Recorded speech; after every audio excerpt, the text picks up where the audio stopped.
One of the last things you want to do out in the bush is have it to sharpen your knife.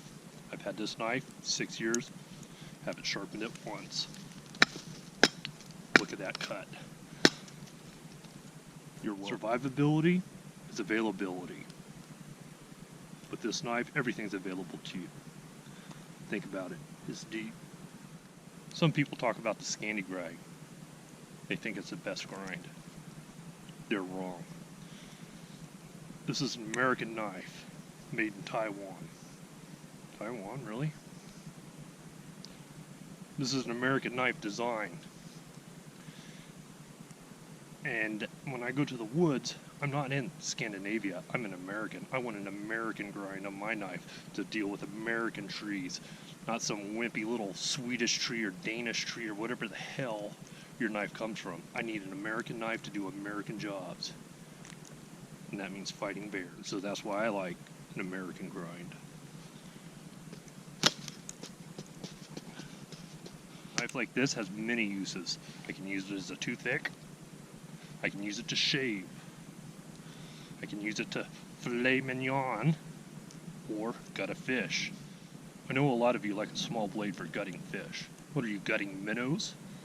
Anything under 3 pounds, throw it back. You're a bushcrafter, not a minnow person. You may ask, Woodsy, how do you carry a knife? Me? In a sheath on my sash. Now, a lot of bushcrafters don't use sash, and I'm going to make another video about the bushcrafting sash and its importance and viability and extreme in nature usage that you just can't get with a belt. And I'm going to show you that. But I carry mine in a sash right here, ready for a bear. Right here, ready for a cougar. Right here, ready for a Sasquatch. Right here, ready to feather stick. It's done. You know. You might say, Woodsy, I don't own a sash yet. Can I still carry a knife like that? Absolutely. Here's how.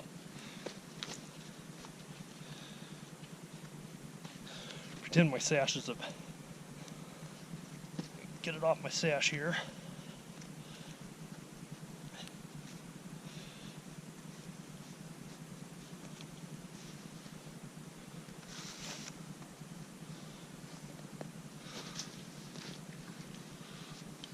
Taking off my sash.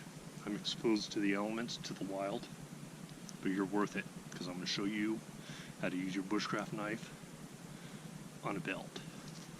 Now a guy could wear it just like that, just like a regular Woodsy small minnow bushcraft knife, just like that. You have your knife here, go to pull it. You're not really ready for a bear, definitely not for a cougar. And you better just damn run if it's a Sasquatch. Now, I know a lot of people like to use a dangler. I personally would wear one if I didn't wear the sash. Dangler would add about this much. I'd wear my knife in front and let it dangle like this.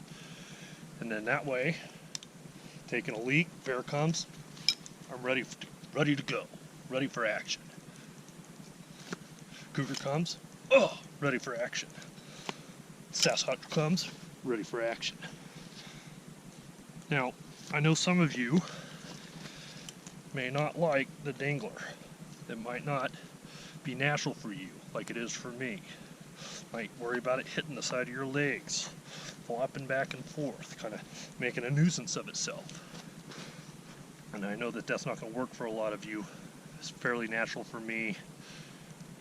Find what works for you. You know, maybe you need it sucked up a little bit tighter up here, you know, kind of, or maybe you just need a smaller knife on a dangler. Maybe that's what you need. You know, figure out what works for you. But this is the only knife that's going to work for bushcraft.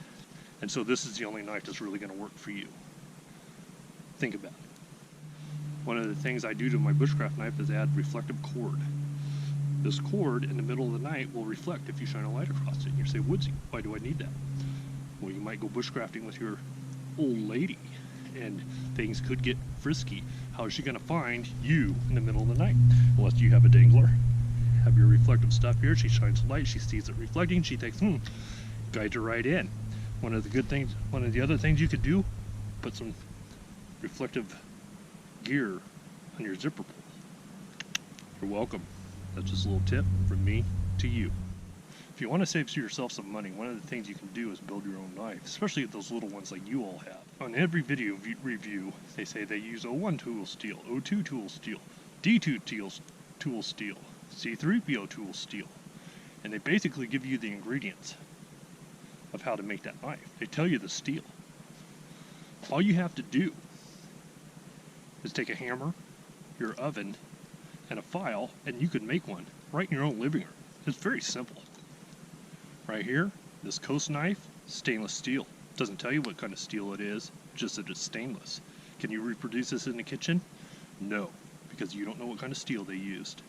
And so this makes this one unique. For yours, it's just like every other knife out there. Yeah. So as I pointed out, your knife sucks. You need to get yourself a proper bushcraft knife.